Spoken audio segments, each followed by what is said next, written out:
Now, thank you so much guys for watching this video, and please welcome back once again to my channel.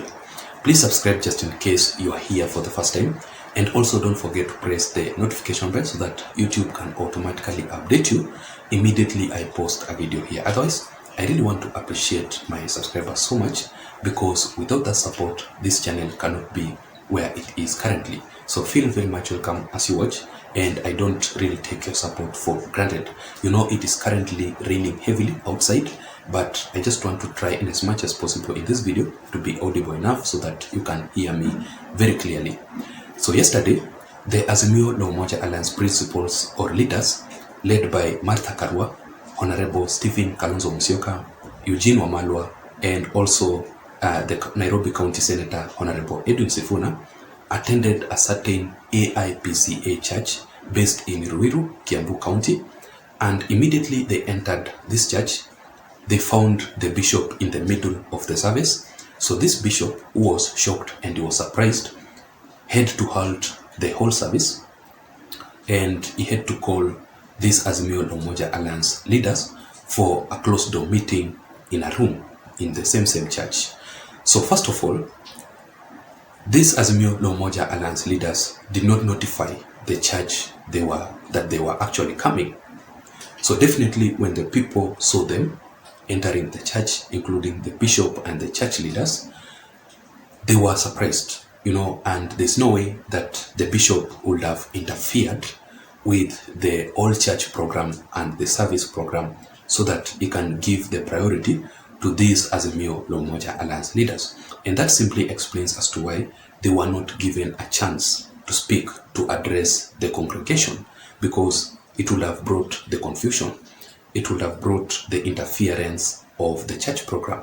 So first of all, you must notify the church, like how William Ruto usually do. He notifies the church, first of all, that on this date, at the same time, at this time, we are going to come to your church, and also this is what we are going to talk about. This is how kindly include us in your church program service. That is very, very important. Secondly, ladies and gentlemen, they were not invited by this church. You know, these are not the ordinary wananchi.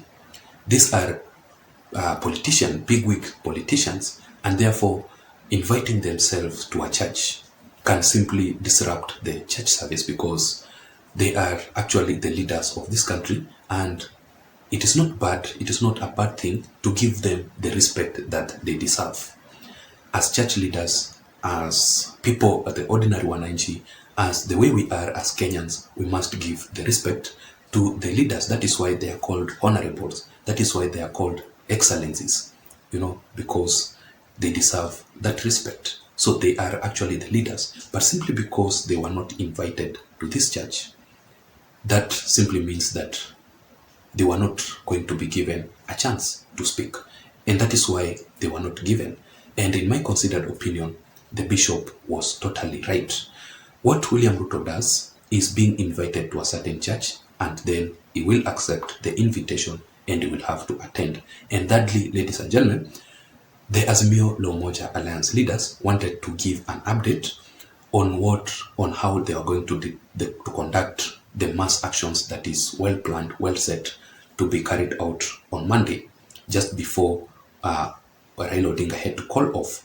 So definitely, you cannot discuss or you cannot talk about the violence and the chaos inside the church. That is why the bishop was totally against them to address the congregation, not unless they had to give an update on what they are going to discuss, on what they are going to talk about while addressing the congregation, and it must be strictly out of politics and the mass action and the current political situation in the country. And fourthly, ladies and gentlemen, politics are totally banned in the church. This matter of the politicians going to the church so that they can blame one another, so that they can point fingers at each other, talking about dirty political words inside the church is not recommended at all.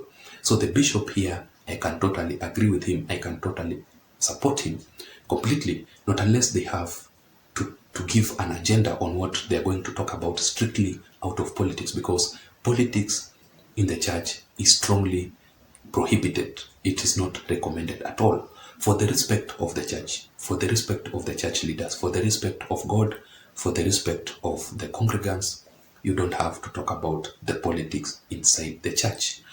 And also, ladies and gentlemen, finally, majority of the congregations are actually the supporters of the United Democratic Alliance, and they are completely the supporters of President William Ruto. In Kiambu County is the main stronghold of William Ruto. So going there to oppose the government, the current government, would have brought the spirit of the confusion or the spirit of confusion in the church, which is not recommended.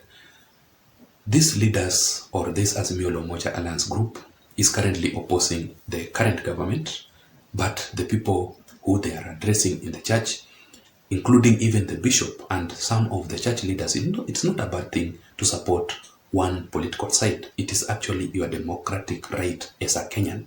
Also, as a bishop, you must have your stand to vote or to participate in your democratic right to vote for the leaders, to support the alliances, to support the political parties that you want. It is actually your right.